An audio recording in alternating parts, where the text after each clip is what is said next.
खारन राजु नार्जारिया बिराद गोथौ सानखांथिनि सासे सोद्रोमा दोलोआव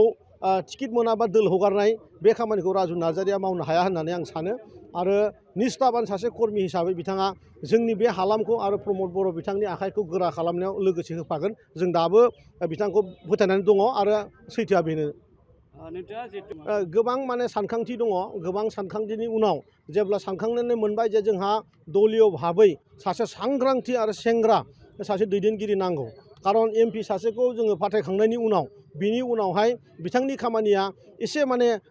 सरकारि आबहावाजों मिलायनांगौ जायो गतिके सरकार बेंनाय आबहावायाव मिलायनांगौ जायो दोलोखौ सबसे साबसिन आरो सबसे गोरासिन बेंग्रायानो राजु नार्जारि बिथांखौ जों सानदों गासिबो जे बिथाङा दिनैबो दोलोआवनो थानांगौ आरो दोलोखौ गोख्रों खामानिखौ बिथाङा दाबो जोंजों मावना होनांगौ बे खोथायावनो बिथांखौ दोनथ'नाय जादों आरोखि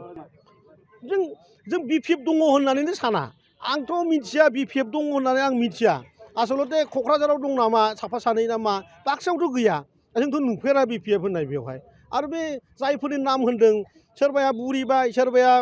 अबेबा थाइलेण्ड आरो अबेबा हंकंआवसो माबा थाहैग्रा मानसि ना मा होनो जोंथ' सिनाया बेफोरबायदिखौ आरो बे प्रिथिराज नारायण देब होननायाथ' बेथ' दाउस्रा मा होनो बेखौ बे दाउस्रि हाजि जोंनावथ' थाया होनबा सि बारि खनायाव थानानै जें जें जें जें बादि मानसि बे मा एमपिनि मा जग्यथानि मानसि बेलाय सोर बेलाय बे सासे दुगा जाम्बा गथ'सो बियो बे माबा एमपि टाइटेला बेनो गस्लायाव लगायनोबो समाया आरोखि आं बेखौनो होनबाय जे बे सासे माने दाउस्रि हाजिफोरबायदि सि अनाबरन बे मस्त' बे बिटिआर ओनसोलखौ दैदेननो हानाय क'क्राझार ओनसोलखौ दैदेननो हानाय बा बेबायदि अजननि मानसि नामा बे मा मानसि बेलाय मा अबेनि मानसि बेलाय मा मानसि जोंथ' मिथिया बेबायदि मानसिखौ दाउस्रि हाजिसो बियो बिथाङा सासे माने गोख्रों माने इउपिपिएलनि दैदेनगिरिखा आरो बिथाङा गोबाव समय जोंनि जातीय संगठनफोरजों थाबोखानाय सुबुंखा बुहुद बुंनांगौ गैया जोंनि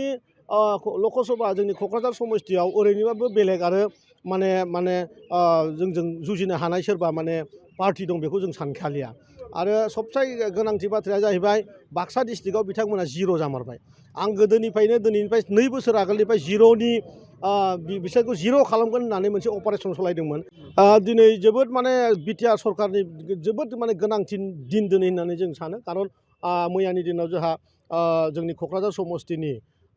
केन्डिडेटआबो जोंहा डिक्लेयार जाबाय आरो बेराफारसेथिं दिनैहाय 40टा समस्तियाव जोंहा दिनै गियान सोरां बिथांखि जायखौ जोङो स्टुडेन्टफोरनो 5,000 करि होयो बेनि दिनै चेक डिस्ट्रिबिउसनाबो पुरा 40टा समस्तियावनो सोलिगासिनो दङ आरो जोंनि बिटिआर सरकारनिफ्राय फिसारि डिपार्टमेन्टनिफ्राय जों जिहेतु बुंबाय थादोंमोन जे जोंनि बिटिआर ओनसोलाव ना फुख्रिनि फुख्रिनिफ्राय ना फिनाय जि बेबस्था बे बहुद गोबां बेयाव सुबिदा दङ बे स्पेसियेलि बाक्सायाव ओंखायनो बे बाराव जोङो माने गोबां साइकेलजों लोगोसे रिक्सा जोंनि बिटिआर सरकारनिफ्राय होनाय जादों आरो बिनिनो दिनै जायफ्रा माने ना बेफारिफोर दङ जोंनि माने बाक्सा डिस्ट्रिक्टआव बिथांमोननो दिनै रिक्साजों लोगोसे आइस बक्स राननाय हाबाफारियाबो सोलिनानै दं आरोखि गंबेसे रिक्सा दं सार जोङो प्रत्येक डिस्ट्रिक्टआव 22 खान करि दिनै जोङो 10 जननो होग्रोबाय आरोबाव फैबावगोन बाखि डिस्ट्रिक्टआवबो दिनै सेम डे डिस्ट्रिबिउसन खामानिया सोलिगासिनो दं आरोखि नमस्कार मैं doctor Pratibha Pasari Agarwal IVF specialist at Apollo fertility Guwahati मैं जनाब विचारिছো जे मैं क'क्राझार अपोलो डायग्नोस्टिकत 23 मार्चत आহি आছো দুপৰীয়া 12টা বজাৰ পৰা এটা বিনামূলীয়া নিসন্তানতা কেম্প লৈ পেলাই যাৰ এনেকুৱা ধৰণৰ প্ৰব্লেম আছে নিসন্তানতা প্ৰব্লেম আছে আহি পেলাই মোৰ লগত আলোচনা কৰি পেলাই চিকিৎসা কৰিব পাৰে আপোনালোকে বুকিংৰ কাৰণে কল কৰিব পাৰে 8135834710 নম্বৰত আকৌ একবাৰ কৈছো